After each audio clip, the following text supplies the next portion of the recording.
Hello, I'm creating an introductory video about the hive. I think most of the time I'm going to be out of frame because I had to have the camera close enough to pick up my voice that I can only zoom out so far.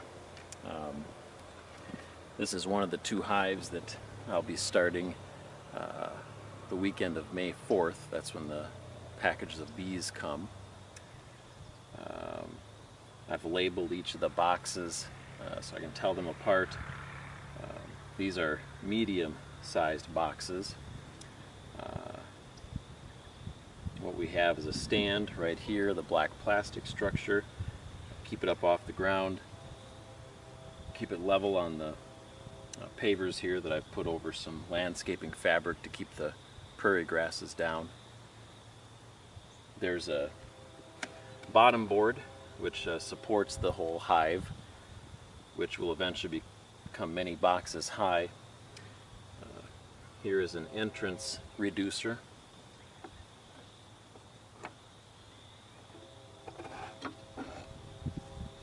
When the bees start out, there will only be about 5,000 to 7,000 of them. They can't guard a whole entrance, and they also don't need the whole entrance. You put in the entrance reducer, and then all they have is this little hole to come in and out of, and that's all they need to guard from anything that might want to come in and take the honey or invade the hive. As the hive grows, this can be pulled out and put on a larger setting,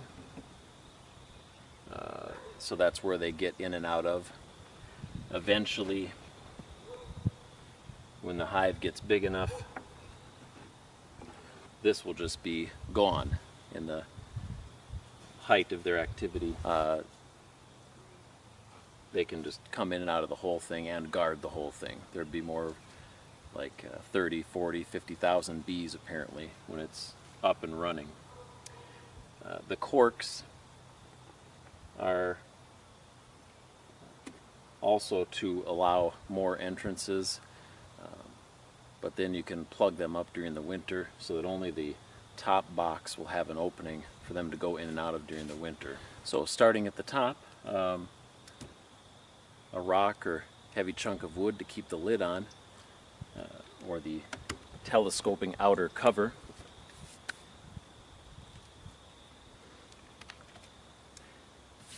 This is heavy enough that I'm not sure that the rock or the chunk of wood is necessary, but it seems like everybody does it, so I am also.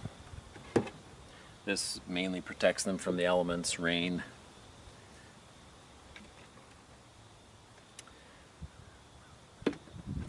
Setting that aside, this isn't what the hive will always look like. This is when it starts. This is an empty box. It's called a medium. Medium in depth. There are shallows, which are probably about this deep, and then there are deeps, which are another couple of inches higher. I'm going with all mediums just for reasons I might describe later. This is the inner cover, and basically when I don't have this empty box on, which is what a bucket of feed is going to go inside, inverted here so the bees can get sugar when they first start out, sugar water. When I don't have feed on the hive, this is what the top would look like. The top box, whether it's A1, 2, 3, 4, or 5, would have the inner cover, and then directly above it is this telescoping outer cover. Taking the inner cover off, there are 10 frames in here, and I've labeled them all, or rather my helper did.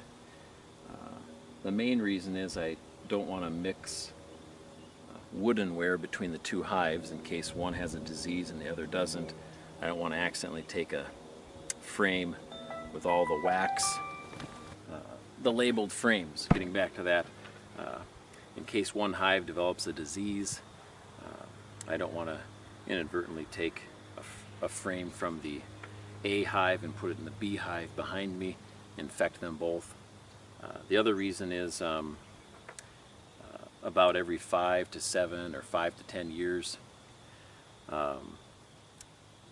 people rotate out the frames, basically getting rid of the old ones, because over time the wax stays here and can concentrate pesticides, for example, or herbicides or other toxins.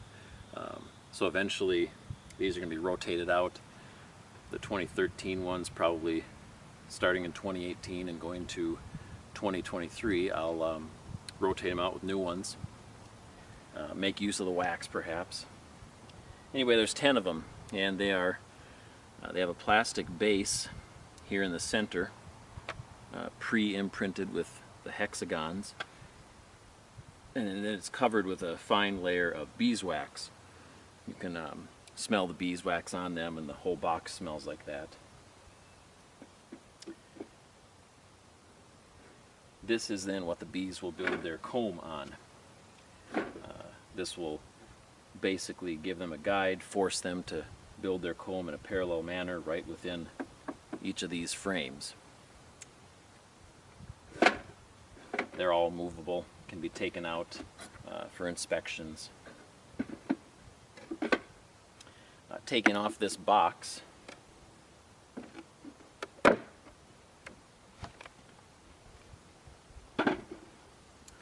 we have the bottom board,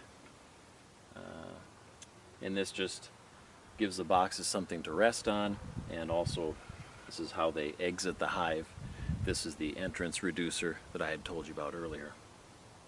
Resuming, here I'll get these out of the way a bit. So the entrance reducer, also labeled, and the bottom board, and that's it. Come here. So putting it back together, I have box A1, and eventually these will be rotated up or down. There's a whole system that I learned about at the University of Minnesota beekeeping course, and but they're basically labeled so I can keep track of them. When I come out here and I see what order they're in, I know what order I need to leave with them in, and I can make sure I don't mess up. So 10 frames. When I get the bees on May 4th, which I also hope to tape, I will take out the inner 4 and I assume hang them over here. The bees come in a package, a shoebox size thing, wood on 4 sides, screens on the other 2. There's a can of sugar syrup in there that's been feeding them for their 3 to 4 day trip from California. That's usually pretty empty by the time they get here. There's some things I'll do, which I'll show in the next video, or whatever video I do for the package installations. The bees basically get dumped in this gap here. I spread them out on the bottom. They're going to be covered with sugar syrup that I'll spray on them so they won't fly away. The entrance reducer will be in its smallest setting, and there will be some grass stuffed in the entrance, which I could actually do today. That's to keep them in the hive for at least a day. So the queen smell will get into the hive. The bees will realize that it's their hive, and then the morning after the installation, I'll take the grass out if they haven't already pushed it out through their activities. Anyway, the syrup-coated bees, I'll spread them out along the bottom here, and then I'm going to put the frames back in. Being careful to squish minimal bees, and the queen will be in her own little cage. It's about the size of a couple packs of gum stuck together. And I'll take her, put her here, probably with a marshmallow inside the hole, the only hole out of that box of hers, that cage of hers. And then the other bees will eat through that marshmallow in 2 to 4 hours, releasing her into the hive. After I pinch her into there, I'll put a pollen patty somewhere near the center, but not exactly in the center. That will give them a source of protein to start eating for raising brood or young bees. On top of this then, once the bees are in and the queen is in place, I'll take my inner cover. I'll center it on here. I'm going to have it's about a 1 gallon pail of 1-to-1 sugar and water mixture, syrup. It'll have many little holes on the top of it, and I'll invert it lid side down on here, possibly centering it, possibly giving them a little bit of a way in and out. In case any get stuck here, I want them to be able to get back into the hive. After that is inverted on there, the sugar syrup, I take the empty box and put it on. The corks are in at this point in all these hive bodies because I don't want them to have any way out for the first 12 to 24 hours. I'd like them to be basically trapped in there so that this will become their hive. My hope is this is going to be tall enough that the bucket will be in there, and then I'll take the outer cover, put it over the whole works, and that will be the end of the installation for Hive A. I guess a few other things. Because I'm using mediums, in the northern climate here, 3 deeps is what they suggest a beehive have to survive the winter. They'll have enough honey stores to survive the winter in general if you leave them 3 deep hive bodies for themselves. Since I'm using mediums, I need to give them 5. I have 4 total ready right now. I have the woodenware, the pieces, the nails, etc. for an additional 3 per hive. So eventually I'll have 7 high. Because they only need the bottom 5, any above that can be honey for me to harvest. Apparently in the first year you don't expect to get honey, or at least not much.